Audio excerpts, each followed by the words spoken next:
नमस्कार दोस्तों, स्वागत है आप सभी का आज के सेशन में। मैं आलोक बहुत-बहुत स्वागत करता हूं आप सभी लोगों का। और आज हमारा जो GK GS UP constable exam के लिए प्रैक्टिस सेट होने वाला है, वो पार्ट 2 होने वाला है। तो यानी कि हम पार्ट 1 कर चुके हैं और जिन लोगों ने भी वो वीडियो नहीं देखा है, प्लीज़ उसको देख लीजिएगा। एग्जाम के लिए बहुत ही एक तरह से चुनिंदा क्वेश्चंस जो हैं, वो मैं आपको दे रहा हूं और एक क्वेश्चन में कम से कम 25 से 30 क्वेश्चंस का एक्सप्लेनेशन भी मैं आपको दे रहा हूं। जिन बच्चों ने वो क्लास देखी होगी वो उनको पता होगा अच्छे से। जिन्होंने नहीं देखी है वो जाके देख लेंगे और बिना किसी देरी के हम बढ़ेंगे अपने पहले क्वेश्चंस की तरफ और धीरे-धीरे करके इसको हम समराइज करेंगे क्लास को। जिन लोगों ने चैनल को सब्सक्राइब नहीं किया है, वो इसको सब्सक्राइब कर लेंगे। और चलिए, सबसे पहले आपको बोला गया है कि निम्नलिखित में से किस नदी का उल्लेख ऋग्वेद की ऋचाओं में मिलता है? गंगा, यमुना, व्यास, उपरोक्त सभी। ठीक है, तो क्या पूछा गया है आपसे कि ऋग्वेद में किन-किन नदियों का उल्लेख आपको मिलता है? तो आपको गंगा का भी उल्लेख मिल जाता है एक बार, ठीक है? यमुना का उल्लेख भी आपको मिल जाता है, व्यास का भी उल्लेख आपको मिल जाता है, तो आपका ऑप्शन डी उपरोक्त सभी सही हो जाएगा बेटा। लेकिन यहाँ पर अगर बात करें नदियों की, तो सबसे ज़्यादा बार उल्लेख जो है, वो सरस्वती नदी का किया गया है और इसके साथ ही सिंधु नदी का किया गया है, ठीक है? सरस्वती नदी को बोला गया है सबसे पवित्र नदी। क्या बोला गया? सबसे पवित्र नदी। और सबसे पवित्र होने के नाते बेटा इसको नाम दिया गया था क्या-क्या? कि इसका नाम दिया गया था नदी तमा, ठीक है? क्या नाम दिया गया था? नदी तमा नाम दिया गया था और नाम दिया गया था इसका माते तमा, ठीक है? क्लियर? सिंधु नदी को सबसे महत्वपूर्ण नदी जो है वो बताया गया।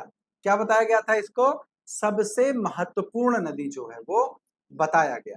क्लियर? अब कुछ नदियां हैं, जैसे आपने सुना होगा व्यास से ही स्टार्ट करते हैं। तो व्यास का प्राचीन नाम क्या था? विपाशा, ठीक है? क्या नाम था? विपाशा था, ठीक? आपने पढ़ा होगा, ठीक है? इसी तरह कुछ नदियां थी जिनका अलग-अलग नाम था, ठीक है? जैसे अगर आपको मैं बताऊं तो अभी मुझसे चीजें मिस हो रही हैं, ठीक है? तो कुछ और चीजों के बारे में देखते हैं। जैसे यहाँ पर आप लोगों ने सुना होगा परसुनी नदी के बारे में, ठीक है? किसकी? परसुनी नदी के बारे में आप लोगों ने सुना होगा। सिंध नदी को सिंध ही बोला जाता था, ठीक है? उसके बाद सतलज को सतुद्री बोला जाता था, ठीक है? तो ये प्राचीन नाम थे नदियों, ठीक? इसके बाद अगर आप बात करें तो कुछ और नाम थे, जैसे अघन्या, ठीक है? अघन्या बोला जाता था गाय को, ठीक है? ऋग्वैदिक काल में। फिर उसके बाद है दुहिता। दुहिता किसको बोला जाता था? कन्या को या फिर बेटी जो होती थी उनको। अघन्या बोला जाता था गाय को और दुहिता बोला जाता था बेटियों को। इसी तरह सीता होता था, ठीक है? सीता किसको बोला जाता था? तो जो खेत में नालियां बनी होती थी उनको सीता बोला जाता था। एक वर्ड था बलि।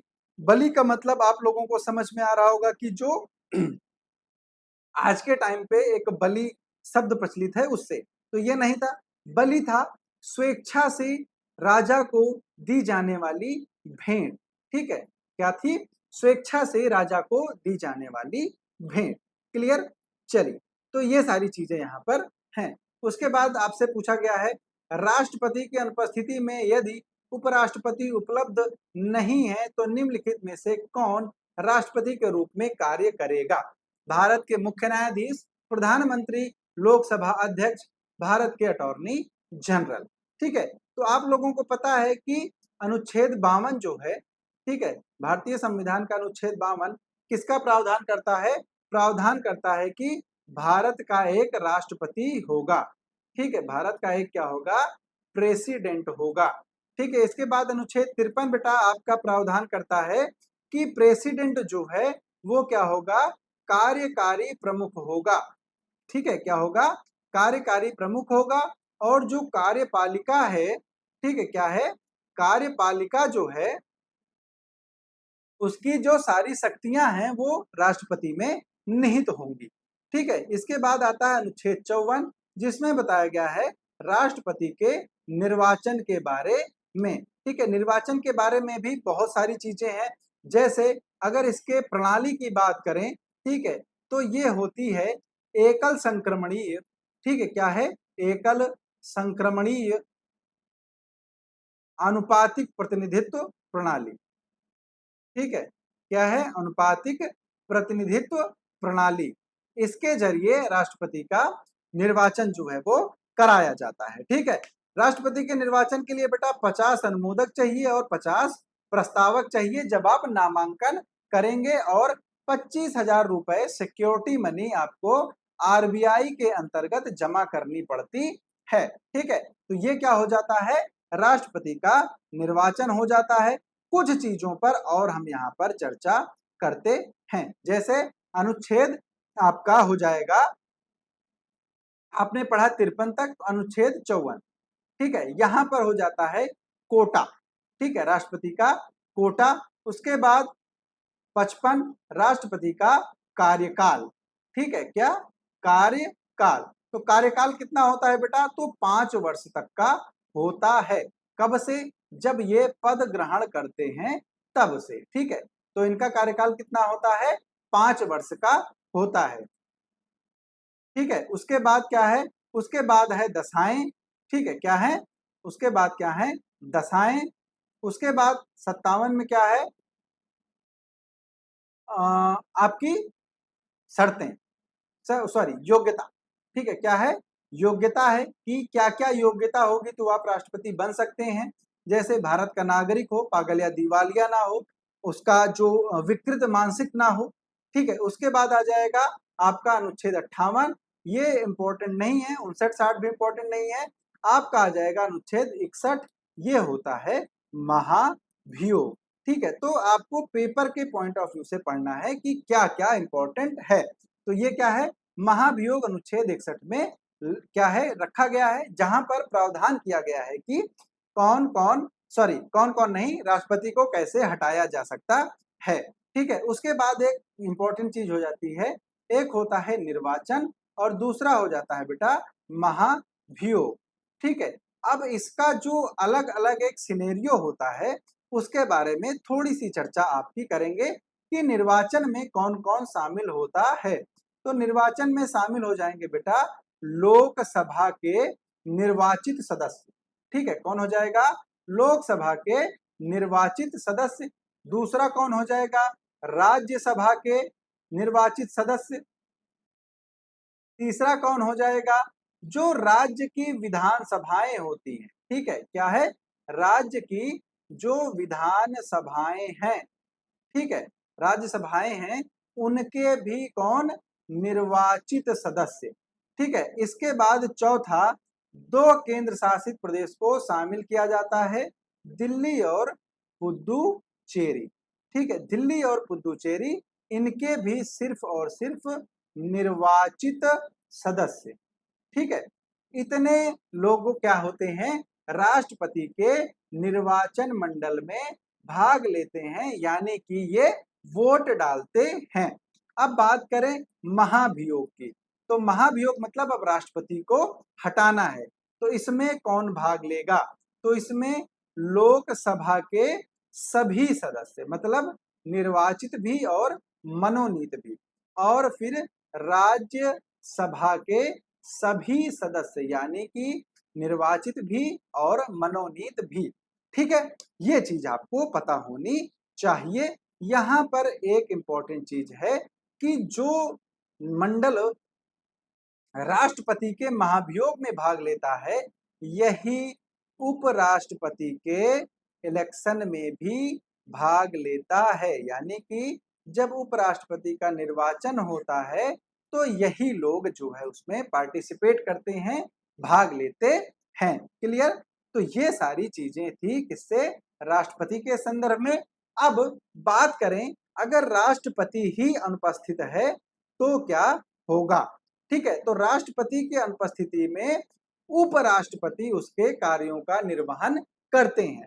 लेकिन अगर उपराष्ट्रपति भी नहीं है तो जब उपराष्ट्रपति भी नहीं है तो भारत के जो मुख्य न्यायाधीश होंगे वो क्या करते हैं, राष्ट्रपति के कार्यों का निर्वहन करते हैं। ऐसा किया था एम हिदायतुल्लाह ने। ठीक है, क्या किया था, एम हिदायतुल्लाह ने ऐसा किया था, जो भारत के सीजीआई थे और बाद में वो क्या करते हैं, राष्ट्रपति के कार्यों का निर्वहन करते हैं। क्लियर। चलिए, इसके बाद आ जाएगा आपका कि कौन सा अनुच्छेद केंद्र शासित राज्यों के प्रशासन के बारे में बताता है। अनुच्छेद 239, अनुच्छेद 239 ए, 239 बी और 239 डबल ए। ठीक है, तो आप लोगों को पता है कि जो आर्टिकल 239 है ये यूटीज के बारे में बताता है। ठीक है, क्या बताता है, यूटीज के बारे में बताता है। 239 बता देता है बेटा पुद्दुचेरी के बारे में, पुद्दुचेरी के प्रशासन के बारे में। ठीक है, क्या बताता है, पुद्दुचेरी के प्रशासन के बारे में बताता है। ठीक है, अब इसके बाद क्वेश्चन है जीएसटी का मतलब। ठीक है, ये बहुत बार आप लोगों ने सुना होगा, इसको हम क्या बोल देते हैं, गुड्स एंड सर्विस टैक्स। क्या बोलते हैं, गुड्स एंड सर्विस टैक्स। ठीक है, हिंदी में बात करें तो इसको हम बोलते हैं वस्तु एवं सेवा कर। ठीक है, वस्तु एवं सेवा कर। तो पहले बहुत सारे टैक्सेस थे, तो उनको एकीकृत करके क्या किया गया, एकीकृत करके जीएसटी के अंतर्गत लाया गया। ये 4 प्रकार के दायरे होते हैं इसके, इसमें इसको लागू किया जाता है। इनका सीजीएसटी मतलब सेंट्रल का जीएसटी और एसजीएसटी होता है। ठीक है, ये प्रमुख होते हैं।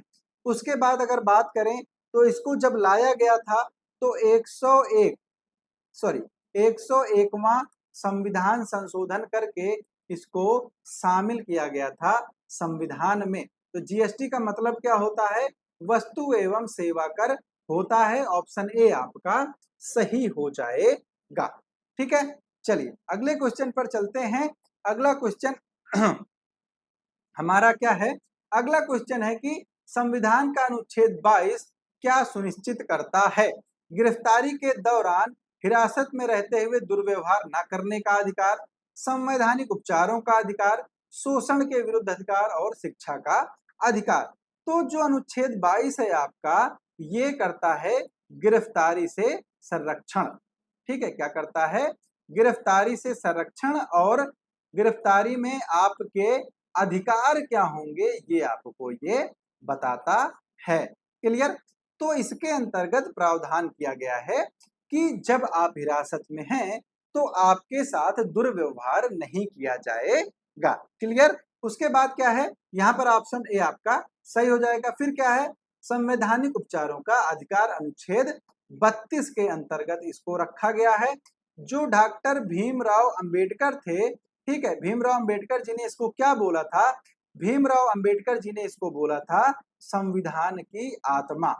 ठीक है, क्या बोला था बेटा, संविधान की आत्मा इसको बोला था। संविधान की आत्मा क्या है, अनुच्छेद 32 है। क्यों, क्योंकि ये मूल अधिकारों की रक्षा करता है। क्या है, मूल अधिकारों की रक्षा जो है वो करता है।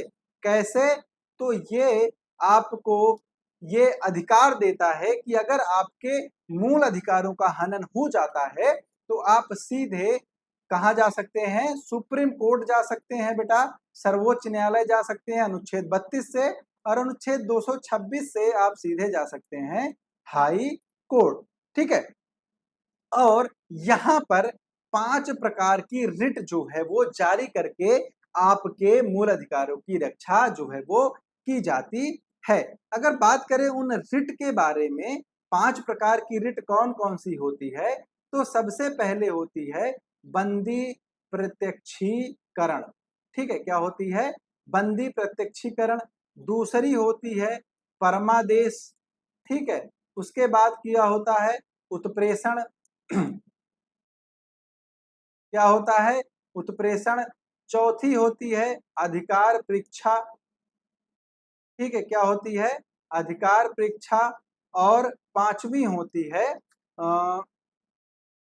पांचवी मिस हो रही है, तो ये क्या है, बंदी प्रत्यक्षीकरण हो गया, परमादेश हो गया, उत्प्रेषण हो गया, अधिकार परीक्षा हो गई, और एक और होती है वो आप देख लेंगे। तो ये 5 प्रकार की रिट जो है वो कौन जारी कर देता है बेटा, वो जारी कर देता है सुप्रीम कोर्ट आपके अधिकारों की रक्षा के लिए। ठीक है, उसके बाद है शोषण के विरुद्ध अधिकार। तो आप लोगों ने पढ़ा होगा अनुच्छेद 23 और 24। अनुच्छेद 23 और 24 में शोषण के विरुद्ध अधिकारों की बात की गई है। अनुच्छेद 23 में आपको बताया गया है कि मानव दुर्व्यापार जो है वो नहीं किया जाएगा, यानी कि मनुष्यों का खरीद फरोख्त जो है वो नहीं किया जाएगा। जैसे कोई सामान खरीदा जाता है, प्राचीन काल में आप लोगों ने सुना होगा कि दास खरीदे जाते थे। ठीक है, तो ये क्या है, ऐसा नहीं होगा। 24 में बताया गया है कि 14 वर्ष से जो कम उम्र के बालक हैं, ठीक है, 14 वर्ष से जो कम उम्र के बालक हैं, उनको क्या किया जाएगा, उनको उनसे जो है खतरनाक काम जो है वो नहीं कराए जाएंगे। उसके बाद अनुच्छेद 21 ए आ जाता है, जिसके अंतर्गत आपके शिक्षा के अधिकार का प्रावधान किया गया है। इसको शामिल किया गया था 86वां संविधान संशोधन के द्वारा। ठीक है, क्लियर, जिसमें प्रावधान किया गया है कि 6 से 14 वर्ष तक के बच्चों के लिए निःशुल्क शिक्षा का प्रावधान किया गया है। क्लियर, चलिए, तो ऑप्शन ए आपका सही हो जाएगा। अगले क्वेश्चन पर चलते हैं, भीतरगांव मंदिर कहां पर स्थित है। तो बेटा भीतरगांव मंदिर जो स्थित है वो स्थित है आपका कानपुर में। ठीक है, कहां पर स्थित है, कानपुर में। आगरा में आपका स्थित है एक आगरा का लाल किला, ठीक है, एतमादुद्दौला का मकबरा, ठीक है, और क्या है आपका ताजमहल है, क्या है, ताजमहल है, और ताजमहल के अंदर ही क्या है, मोती मस्जिद। ठीक है, इसके बारे में भी एक इंपॉर्टेंट फैक्ट है कि सॉरी, ये लाल किले के अंदर क्या है, मोती मस्जिद है, ताजमहल के अंदर नहीं है। ठीक है, लाल किले का निर्माण किसने करवाया था, शाहजहां। ठीक है, किसने, शाहजहां ने करवाया था। और उसके बाद फिर मोती मस्जिद का जो निर्माण है वो कौन करा देता है, वो करा, सॉरी,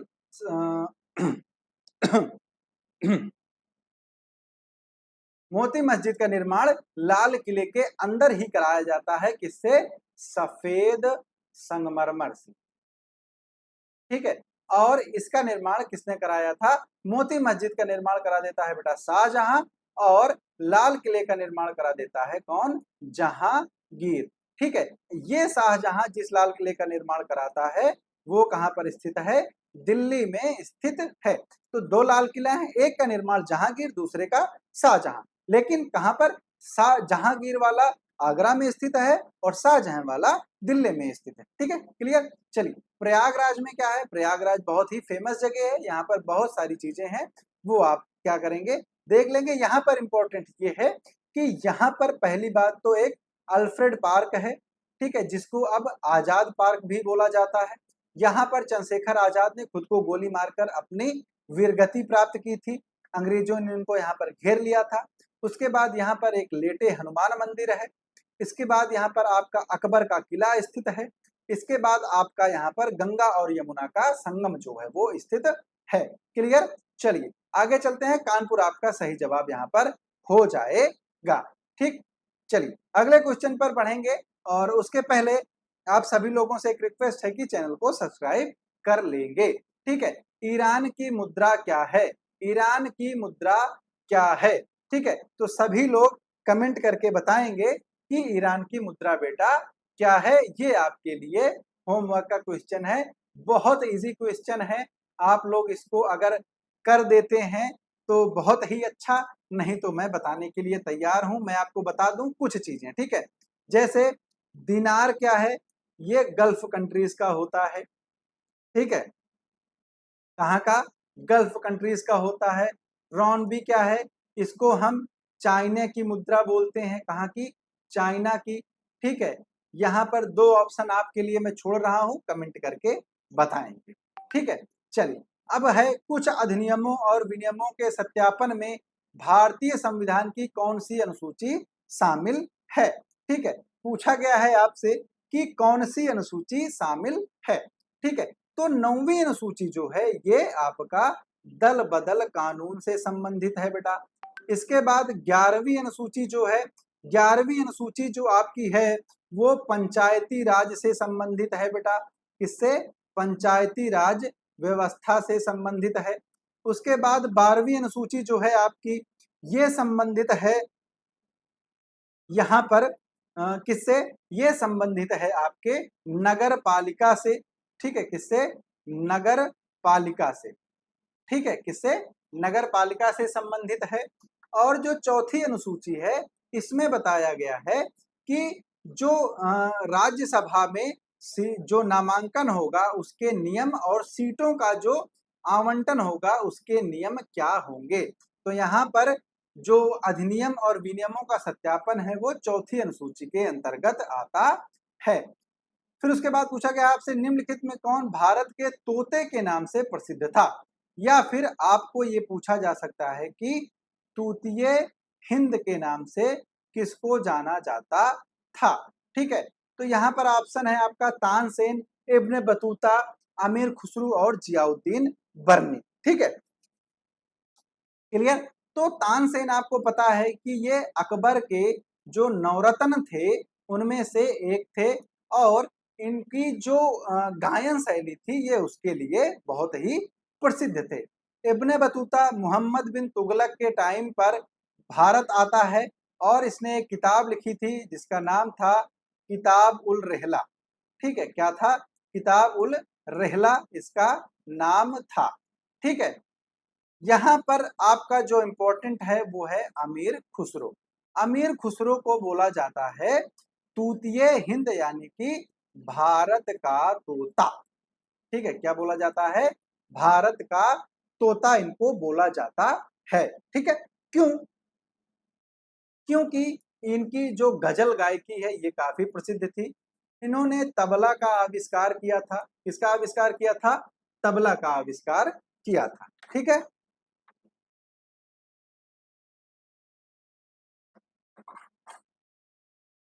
तबले का आविष्कार किसने किया था? अमीर खुसरो ने किया था। ठीक है, बोला जाता है कि ये दिल्ली सल्तनत जो थी उसके 7 राजा ऐसे थे बेटा जिनके शासनकाल को इन्होंने देखा था। इसके अलावा एक चिश्ती थे, उन्होंने भी 7 राजाओं के शासन को देखा था, लेकिन ऑथेंटिक जो है वो अमीर खुसरो को माना जाता है कि अमीर खुसरो ने 7 राजाओं को देखा था। जो हिंदी खड़ी बोली है, ठीक है, क्या है? हिंदी खड़ी बोली हिंदी खड़ी बोली का आविष्कार भी किसको माना जाता है? अमीर खुसरो को ही माना जाता है। ठीक है, चलिए आगे बढ़ते हैं, अगले क्वेश्चन पर चलेंगे। अगला क्वेश्चन है पुरुष आईपीएल 2024 का विजेता कौन है? ठीक है, तो ये आप सभी लोगों को पता होगा कि आईपीएल इस बार का किसने जीता। मुंबई इंडियंस सबसे ज्यादा बार जीत चुकी है बेटा, 5 बार। गुजरात टाइटंस ने जीता था 2023 का। ठीक है, आरसीबी जीरो एक भी बार नहीं जीती है। सीएसके जीत चुकी है 5 बार और इसके साथ ही 2024 का जो खिताब है ये जीता था कोलकाता नाइट राइडर्स ने और अब इनका खिताब हो गया है टोटल 3। ठीक है, तो ये आपका सही जवाब क्या हो जाएगा? 2024 का किसने जीता था? कोलकाता नाइट राइडर्स ने जीता था। ठीक है, इसके बाद आपसे पूछा गया है म्यांमार की राजधानी क्या है? तो बेटा म्यांमार की राजधानी क्या है? मनीला किसकी है? फिलीपींस की। ठीक है, किसकी है? फिलीपींस की। ठीक है, प्योंगयांग किसकी है? दक्षिण कोरिया की। इस्लामाबाद किसकी है? पड़ोसी निकम्मे की। ठीक है, किसकी? पाकिस्तान की। नेपिडा जो राजधानी है वो किसकी है? म्यांमार की राजधानी है। पहले राजधानी क्या थी? पहले थी यंगून। क्या थी? यंगून, और इसी को बोलते थे रंगून। यहाँ पर एक बहुत ही फेमस जेल थी जहां पर अंग्रेज भारतीय स्वतंत्रता सेनानियों को बंद करते थे। ठीक है, क्या करते थे? यहाँ पर ले जाकर बंद कर देते थे। यहाँ पर ही सजा जो है वो दी जाती थी उनको।